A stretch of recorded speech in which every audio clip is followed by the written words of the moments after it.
नमस्कार दोस्तों, हिंदू धर्म में सूतक काल का विशेष महत्व होता है। सूतक काल को अशौच काल भी कहा जाता है और सूतक दो तरह का होता है। पहला बच्चे के जन्म लेने के बाद लगने वाला सूतक और दूसरा मृत्यु के पश्चात लगने वाला सूतक। कहते हैं कि जब भी किसी व्यक्ति के घर परिवार के किसी सदस्य की मृत्यु हो जाती है तो उसके कुल में कुछ दिनों के लिए सूतक काल लग जाता है और इस दौरान वो ना तो किसी के घर जा सकता है और ना ही किसी के घर से कुछ खा सकता है। तो चलिए दोस्तों, आज हम आपको सूतक के बारे में कुछ जानकारी देने जा रहे हैं जो कि हर किसी के लिए जानना जरूरी है।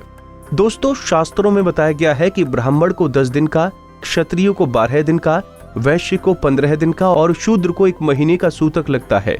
किंतु विशेष परिस्थितियों में चारों वर्णों की शुद्धि 10 दिनों में ही हो जाती है। इसे शारीरिक शुद्धि कहते हैं। इसके पश्चात किसी भी तरह का छुआछात दोष नहीं रहता है।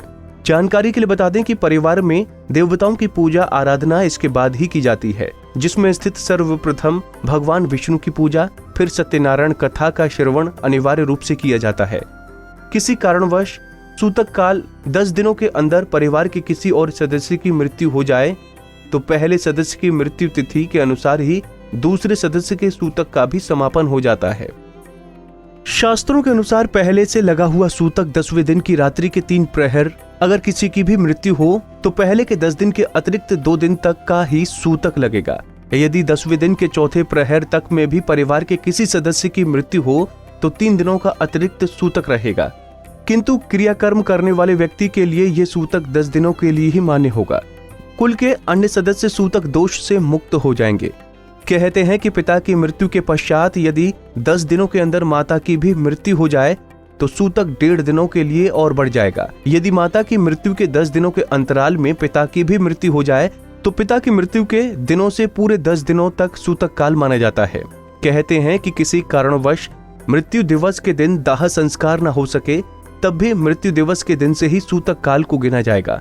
अग्निहोत्र करने वालों के लिए सूतक काल 10 दिनों तक के लिए ही माना जाएगा। यदि कन्या का विवाह हो जाता है, उसके पश्चात माता पिता की मृत्यु हो तो विवाहिता स्त्री के लिए 3 दिन का सूतक माना गया है। मृत्यु के पश्चात जब तक घर में शव रहे तब तक वहां उपस्थित सभी गोत्र के लोगों को सूतक का दोष लगता है।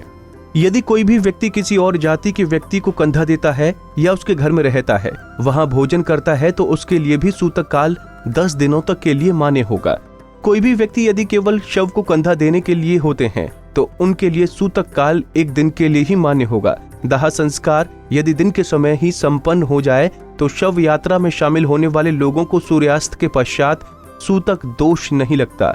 रात्रि में दाह संस्कार होने पर सूर्योदय से पहले पूर्व तक सूतक दोष रहता है। सूतक काल में किसी भी तरह के मांगलिक कार्य और परिवार के सदस्यों के लिए श्रृंगार आदि करना वर्जित कहा गया है। इसी तरह की और भी जानकारी लेने के लिए हमारे चैनल को सब्सक्राइब करें और नई वीडियो की नोटिफिकेशन के लिए बेल आइकॉन दबाएं। अगर आप ये वीडियो फेसबुक पर देख रहे हैं तो वीडियो को लाइक और शेयर करें। साथ ही अपनी राय कमेंट बॉक्स में जरूर बताएं। धन्यवाद।